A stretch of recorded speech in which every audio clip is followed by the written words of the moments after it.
Hi తమ్ముడు, graduation అయిపోయిన వెంటనే లైఫ్లో పెద్ద క్వశ్చన్ స్టార్ట్ అవుతుంది. నెక్స్ట్ ఏంటి? ఎంటెకా, ఎంబీఏయా, ఎంఏ సబ్రాడా, లేదా ఎంఎస్సీ రీసెర్చా? చాలా మంది డిసిషన్ తీసుకోరు, వాళ్ళు కేవలం ట్రెండ్ ఫాలో అవుతారు. అదే పెద్ద మిస్టేక్. డిగ్రీ సెలెక్ట్ చేయొద్దు, డైరెక్షన్ సెలెక్ట్ చేయాలి. మనం ఈ వీడియోలో చిన్న స్టెప్స్తో క్లారిటీ తెచ్చుకుందాం. Step 1, choose your path.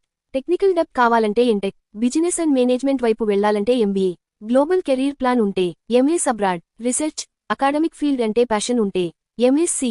Step 2, crack the entrance. Gate, cat, GRE, IIT jam. Preparation లేకుండా ఆప్షన్ ఉండదు. Preparation is opportunity. Step 3, build your profile. Academic strength, internships, projects, SOP, LOR. Strong profile అంటే higher chance. Step 4, select the right college. Tier 1 colleges, ROI check చేయాలి. Placement starts analyse చేయాలి. Alumni network చూడాలి. Brand matters. Step 5, execute and excel. Specialisation మీద focus, networking, internships, placements preparation. Remember, degree alone is not enough. Strategy plus execution equal to success. ఇంకా detailed road maps కావాలంటే subscribe చేయండి. Plan చేసుకో, prepare అవ్వు, execute చేయి. Success ఆటోమేటిక్గా follow అవుతుంది.